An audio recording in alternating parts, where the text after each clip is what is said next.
बरोबर. आफ्रिकेकडे भारत वळतोय. आफ्रिकेकडे अधिक लक्ष देतोय आपल्या नव्या धोरणानुसार. आता याच्यात एक चित्र असं दिसतं की आफ्रिकेमध्ये चीनची सुद्धा मोठी गुंतवणूक आहे. पण सध्या हो. आफ्रिका खंडातले देश भारताकडे जास्त आशेने पाहत आहेत. कारण भारताची लोकशाही मूल्य आणि शाश्वत भागीदारी ही चीनच्या कर्जबाजारी धोरणापेक्षा, ज्याला आपण डेट ट्रॅप डिप्लोमसी असं म्हणतो, तर त्यापेक्षा कशी वेगळी आणि सरस ठरते? खरं आहे तुमचं म्हणणं, की चीननं आफ्रिकी देशांमध्ये त्याचबरोबर लॅटिन अमेरिका आणि आशियाई देशांमध्ये भरपूर गुंतवणूक केलेली आहे.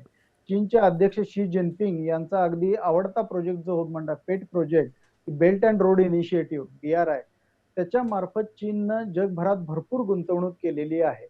आपल्याकडे शक्यतो लोकांना एक पाकिस्तान आणि श्रीलंकेचं उदाहरण माहित असते, की डेट ट्रॅपमध्ये मुळे अडचणी आल्या त्यांना.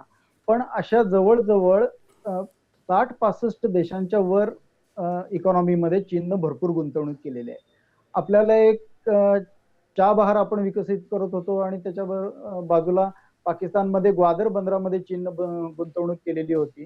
त्याचबरोबर श्रीलंकेमधलं हंबनटोटा बंदर चीननं घेतलेला आहे.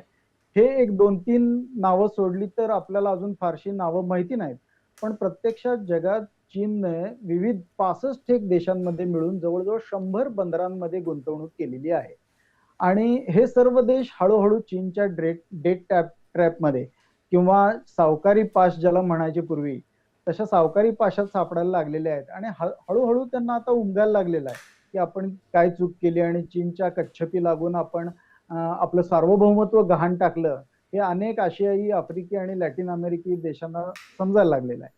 त्यामुळे ते हळूहळू चीन पासून फारकत घेऊन भारताकडे बघायला लागले. भारत हा त्या दृष्टीनं अत्यंत चांगला पर्याय त्यांना वाटतो.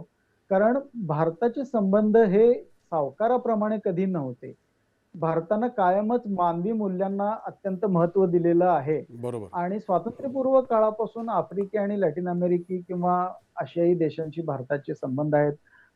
तिथं आपले बरेचसे लोक स्थायिक झालेले आहेत ब्रिटिश काळापासून किंवा त्याही आधीपासून. आणि ही सगळी भारताची जी सॉफ्ट पॉवर आहे, ती आपल्याला अत्यंत परराष्ट्र धोरणामध्ये उपयोगी ठरत आहे. आणि त्या दृष्टीनं चीनपेक्षा भारताकडे ओढा वाढत आहे या सर्व देशांचा. आणि आफ्रिकी देश सुद्धा त्याला अपवाद नाहीयेत. ते एक विश्वासू पार्टनर म्हणून आपल्याकडे बघतात. चीनकडे बघण्याची दृष्टी ही एक सावकाराची आहे, जो सर्व ओरबाडून घ्यायला बसलाय. बरोबर. पण भारताकडे खरा मित्र, सखा किंवा मोठ्या भावाच्या नजरेतून बघतात. बरोबर. त्याला आणखीन एक कारण आहे इतिहासात. भारताने जी भारताचे माजी पंतप्रधान पंडित नेहरू, इजिप्तचे माजी अध्यक्ष गमाल अब्देल नासेर आणि युगोस्लावियाचे तत्कालीन अध्यक्ष मार्शल टिटो, या तिघांनी मिळून जी नाम किंवा नॉन अलाइन मुवमेंट, अलिप्ततावादी अलिप्ततावादी चळवळ चळवळ. चालू केली होती. अ, त्यामध्ये बरेचसे आफ्रिकी देश सामील होते. आणि त्यामुळं African people look up to India. तर हा जो फरक आहे, तो चीन आणि भारताच्या बाबतीत कायमच राहणार आहे आणि तो फायदा भारताला मिळत आहे. अगदी सचिन जी